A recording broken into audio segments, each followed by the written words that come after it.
പോട്ടെ മോളെ, സാരമില്ല മോളെ.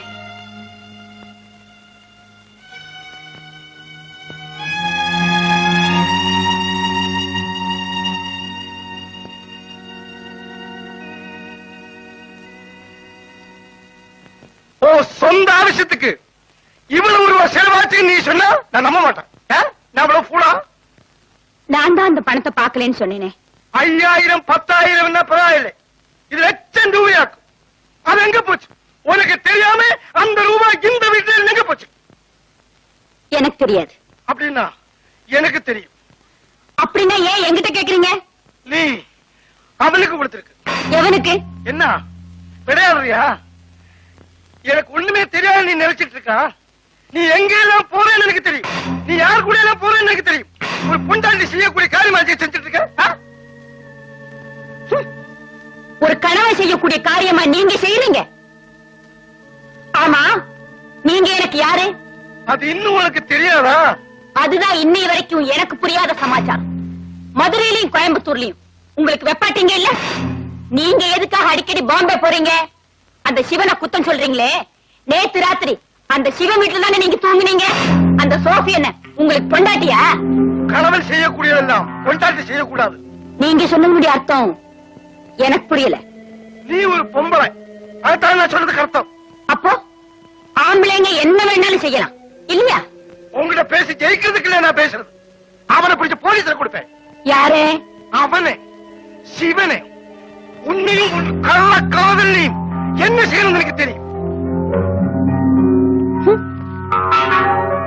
போலீஸ கூப்பிடுங்க. இந்த ரூமுக்குள்ள சில புஸ்தகங்கள் இருக்கு, யாருக்குமே தெரியாத சில புஸ்தகங்கள். இன்கம் டாக்ஸ் காரங்களுக்கு தெரியாம கள்ளக்கணக்கு எழுதி வச்சிருக்கிற புஸ்தகங்கள். இதெல்லாம் போலீஸுக்கு தெரிஞ்சா ஜெயிலுக்குள்ள போறது நீங்களா நானான்னு பாக்கலாம். போலீஸ கூப்பிடுங்க. இந்த கணக்கெல்லாம் நீங்க போலீஸ் கிட்ட சொல்ல முடியுமா? நான் சொல்றேன். மட்ராஸ்ல பெரிய வைர வியாபாரி ராமலிங்க செட்டியாருடைய பொண்டாட்டி கதையும் அவங்களுக்கு தெரிய வேண்டாமா? தெரிஞ்சா வெக்கக்கேடு உங்களுக்கா எனக்கா? ஏன் போனை கீழே வச்சுட்டீங்க? தைரியம் இருந்தா போலீஸ கூப்பிடுங்க.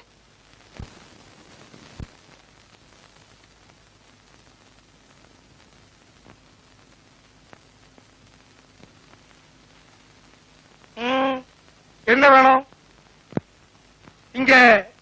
நீ யார பாக்குறதுக்கு வந்த? അങ്ങേ അല്ലാതെ പിന്നെ ആരെ എനിക്കിവിടെ കാണാനുള്ളത്? என்ன பாக்குறதுக்கு மட்டும் வந்த? நன்றி கெட்ட நாயே, உன்னை இந்த வீட்டுக்கு வரவழைச்சு இந்த நிலைமையில் ஆக்கிறது என் வீட்டிலே, என் பெட்ரூமிலே, என் பொண்டாட்டி கூட படுக்கிறதுக்கு. இனிமே நீ இந்த வீட்டுல வரக்கூடாது.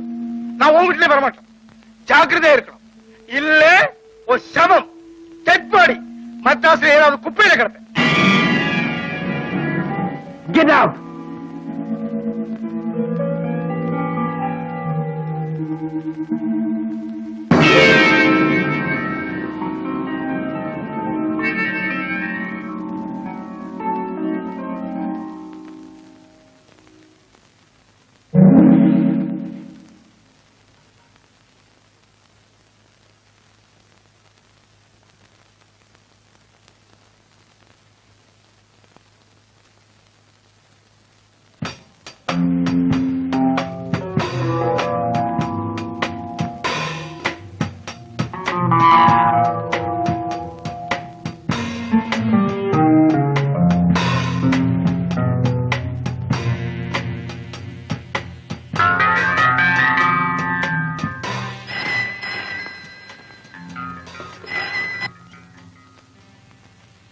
ஹலோ,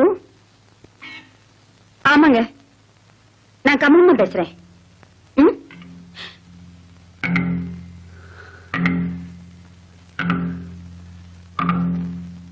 ஆகட்டும்,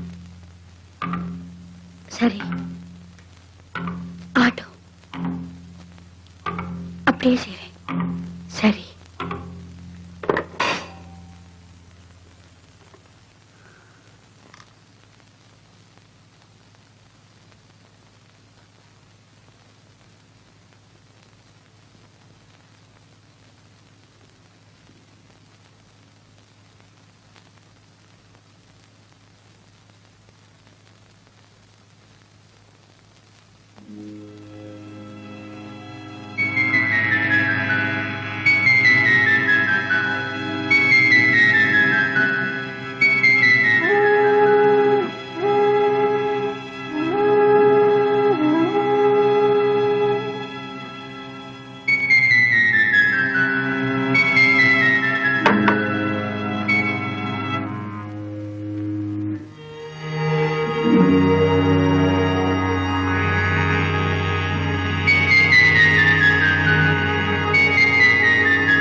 കമലു, കമലു,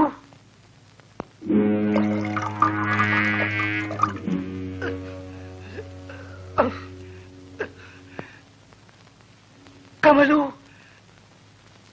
കമലു, കമലു, കമലു, നെഞ്ചു വലിക്കുന്നപ്പ അമ്മ, അമ്മ, കമലു.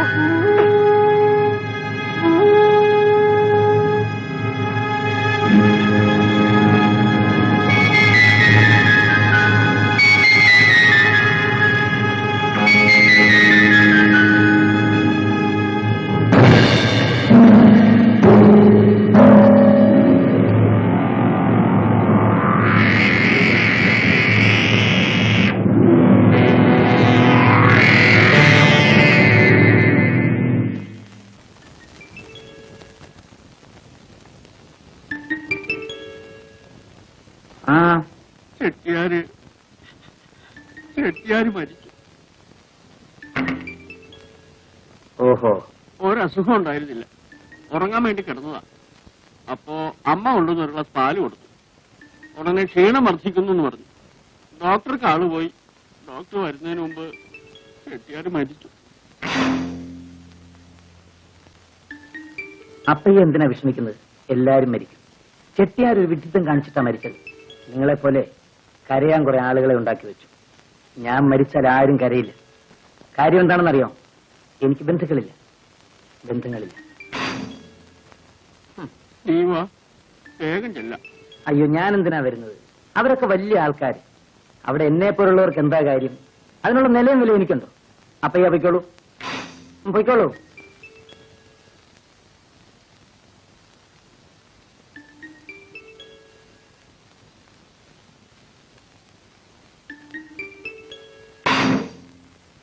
കഷ്ടമായി പോയി ശിവേട്ട.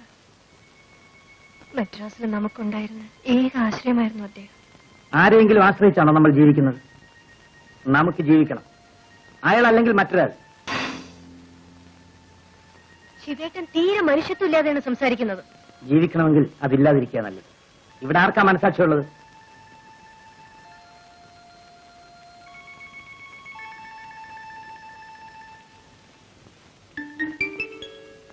ശിവേട്ടൻ അവിടം വരെ ഒന്ന് പോകുന്നില്ലേ? പോകണം, പോകും.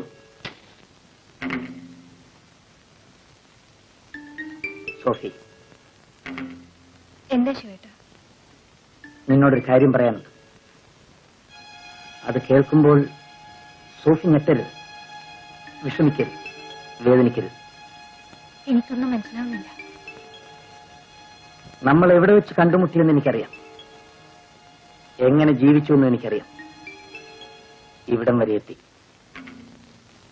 രുക്മിണിയിൽ നിന്നാണ് എന്റെ വളർച്ച ആരംഭിച്ചത്. അതിനാക്കം കൂട്ടിയത് നീയാണ്. എനിക്ക് നിന്നോട് നന്ദിയും കടപ്പാടും സ്നേഹവും ഉണ്ടായിരിക്കണമെന്ന് നീ ആശിക്കരുത്. നമ്മൾ ഇവിടെ വെച്ച് പിരിയുകയാണ്. രുക്മിണിയും അന്ന് ഇങ്ങനെയാ വിളിച്ചത്. ചെട്ടിയാര് മരിക്കുന്നതുവരെ നീ എന്റെ കൂടെ ജീവിക്കേണ്ടത് എന്റെ ഒരു ആവശ്യമായിരുന്നു. ശിവേട്ടനിൽ നിന്ന് ഞാനിത് പ്രതീക്ഷിച്ചില്ല. സോഫി, നിനക്കൊന്നും തോന്നരുത്. രുക്മിണിയുടെ വളർച്ച അവസാനിച്ചപ്പോ അവളുമായി ഞാൻ കണക്ക് പറഞ്ഞു പിരിഞ്ഞു. നിന്റെയും വളർച്ച അവസാനിച്ചു. എന്റെ വളർച്ച ആരംഭിച്ചിട്ടേ ഉള്ളൂ. ഇനി നമ്മൾ ഒരുമിച്ച് ജീവിക്കുന്നത് എനിക്കും നിനക്കും ബുദ്ധിമുട്ടായിരിക്കും. ശിവേട്ടനെ വിശ്വസിച്ചാണ് ശിവേട്ടൻ പറയുന്നത് എന്ത് ഞാൻ ചെയ്തത്. ശിവേട്ടൻ എന്നെ ഉപേക്ഷിച്ച ഞാൻ എങ്ങോട്ട് പോകും? എങ്ങനെ ജീവിക്കും? ഇതേ ചോദ്യം രുക്മിണിയും ചോദിച്ചത്. അവള് പോയില്ലേ? അവള് ജീവിക്കുന്നില്ലേ? അതുപോലെ നീയും ജീവിക്കും. ഈ വീട്ടിൽ നിന്ന് നിനക്ക് എന്ത് വേണമെങ്കിലും എടുക്കാം. നീ ചോദിക്കുന്ന എന്തും തരാം. പക്ഷേ എന്നെ മാത്രം ചോദിക്കരുത്. രുക്മിണി ഇറങ്ങിപ്പോയ വാതിൽ തുറന്നു കിടക്കുകയാണ്. നിനക്കും അത് തന്നെയാണ് വഴി.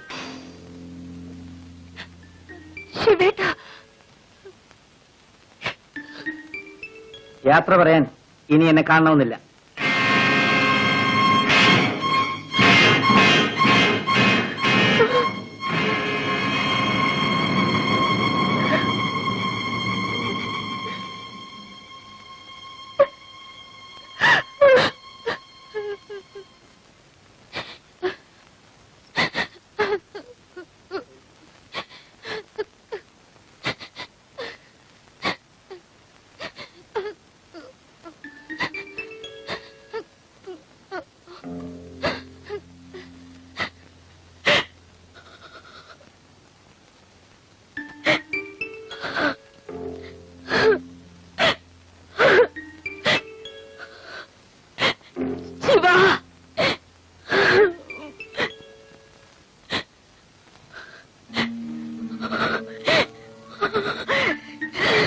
കരയാതിരിക്കൂ. അത് ചെയ്യാതെ നമുക്ക് മറ്റു യാതൊരു മാർഗവും ഇല്ലായിരുന്നു. என்ன இருந்தாலும் அவர் என் கணவர் தானே. அவரை நான் ചെയ്യാൻ പാടില്ലാത്തതാണ്. പക്ഷേ അത് ചെയ്യാതെ നമ്മൾ എന്ത് ചെയ്യും? எனக்கு இனிமே யாரு இருக்காங்க சிவா? இனிமே எனக்கு எல்லாமே நீதானே. ഞാനുണ്ട്. എന്റെ സമലത്തിന് ഞാനുണ്ട്. തീർച്ചയായും നിനക്ക് എന്നെ വിശ്വസിക്കാം.